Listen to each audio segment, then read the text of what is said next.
मुझे शामिर के इरादे ठीक नहीं लग रहे। मुझे लग रहा है कि वो राबी के साथ जबरदस्ती निकाह करने का सोच रहा है। लेकिन राबी इतनी कमजोर नहीं कि जबरदस्ती निकाह पर मान जाए। तो फिर शामिर ने उसे मना लिया होगा, इसलिए तो वो लाहौर जाने के मंसूबे बना रहा है। मुझसे तो ये भी पूछ रहा था कि अगर वो उसे निकाह करके ले आए तो मैं उसे कबूल कर लूंगी कि नहीं। और अगर उसने ऐसा कर दिया तो क्या आप कबूल कर लेंगे?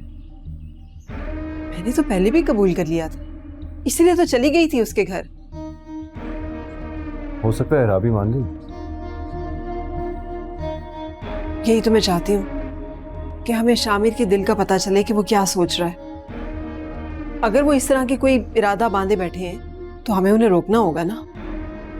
कैसे रोकेंगे? मैं फिर चली जाऊंगी राबी के घर। हाँ, मैं एक बार फिर राबी के घर चली जाऊंगी। अगर वो दोनों कोई गलत कदम उठाने वाले हैं तो मैं चली जाऊंगी, राबी के भाई भाभी से मिल लूंगी, उनकी मिन्नत कर लूंगी।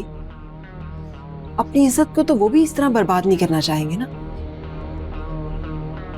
क्या आप मेरे साथ एक बार राबी के घर चलेंगे? हाँ, मैं जा सकता हूँ, लेकिन लेकिन क्या? डोंट वरी, मैं संभाल लूंगा।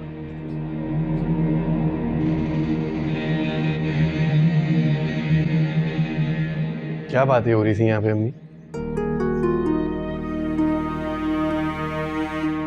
तुम्हारे सिवा और क्या बात हो सकती है? तो भाई से आप क्या क्वेश्चनिंग कर रही थी? डरने जो लगी हूं तुमसे। मुझे लगता है मुझे अब तुम्हारे हर कदम की सिर्फ फिक्र ही नहीं, खबर भी रखनी पड़ेगी। मम्मी, अगर आपको मेरी इतनी फिक्र होती ना तो आप राबी का हाथ मांग लेती मेरे लिए। माएं पता नहीं किस किस तूफान से लड़ जाती हैं अपनी औलाद के लिए, लेकिन कोई बात नहीं, अब मैं इस तूफान से अकेला लड़ लूंगा।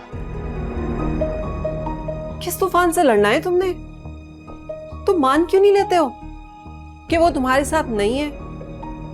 वो अगर तुम्हारे साथ होती ना तो मैं एक बार फिर जाकर उसके भाई भाभी से मिन्नत कर लेती, उसका हाथ मांग लेती। अम्मी, वो मेरे साथ ही है। हम निकाह करने लगे हैं।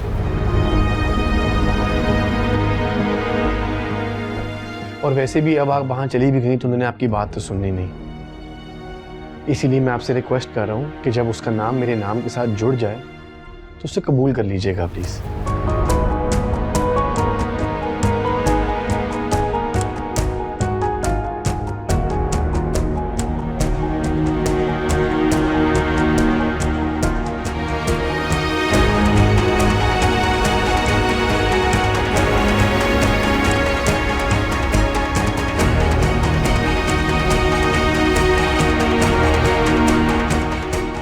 नहीं शामिर, मैं एक कोशिश और करूंगी। मैं तुम्हारे साथ अपने रिश्ते को भी बचाऊंगी और राबी को भी इज्जत से ब्याह कर इस घर में लाऊंगी।